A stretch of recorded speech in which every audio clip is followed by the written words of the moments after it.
মানুষের রূপ আর পুরুষ মানুষের পকেটে টাকা, এই দুটো না থাকলে এই দুনিয়া যে কত কঠিন তার হাড়ে হাড়ে টের পাওয়া যায়। কেন বললাম হাড়ে? একটু ভাইবা দেখেন, একটা মায়া যদি কালো হয়, দেখতে একটু অসুন্দর হয়, তাহলে সমাজে তার নানা কথা শোনায়, তার একলারে না, তার মারে বাপারে নিয়েও তো খুব শোনায়।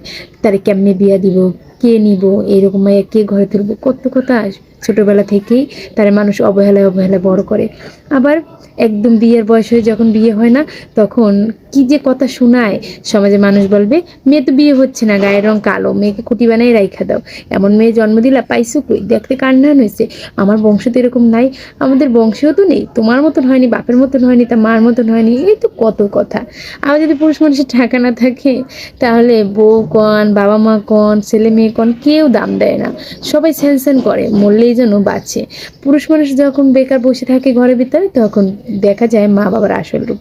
মা ভাত বাড়তে গেলেও কেমন চিল্লাপাল্লা করে, বাবা তো একদম বলেই দেয়, কামাই করে খেতে পারিস না, এখন এই করে কি চাস, হ্যাঁ আর কত জ্বালাবি আমারে। তো বেকার ছেলেটা বুঝে জীবনের মূল্য কি, টাকার কতটা প্রয়োজন, একটা চাকরির কতটা দরকার। ঠিক তেমনি রূপহীন একজন নারীও বুঝে রূপের কি প্রয়োজন। আসলে আমাদের সমাজে এমনই, যখন তোমার টাকা থাকবে তখন তোমাকে সবাই মাথায় করে নাচবে। হয় টাকা থাকতে হবে, না তোমার রূপ সৌন্দর্য থাকতে হবে। আর যদি টাকা থাকে, বুড়ো বেটারও যদি ভালো টাকা পয়সা থাকে, দেখবেন সে জুয়ান বা কচি মেয়ে বিয়ে করতে পারে। আর একটা যুবক ছেলে যদি টাকা পয়সা না থাকে, তাহলে কখনো তার দিকে তার প্রেমিকা, প্রিয় মানুষ ফিরেও তাকায় না, তারে রাইখা গিয়ে ইটালির লোকদের সাথে চলে যায়। কিসের জন্য? শুধু টাকার জন্য।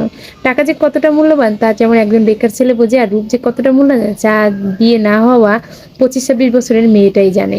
আসলে এই দুনিয়াটাই এমন, টাকা হলে আপনি এই দুনিয়ার সব কিনতে পারবেন, কিন্তু টাকা না হলে এই পুরো দুনিয়ার মানুষকে আপনি চিনতে পারবেন। এটাই বাস্তব, পারলে জীবনের সাথে মিলিয়ে নিয়েন।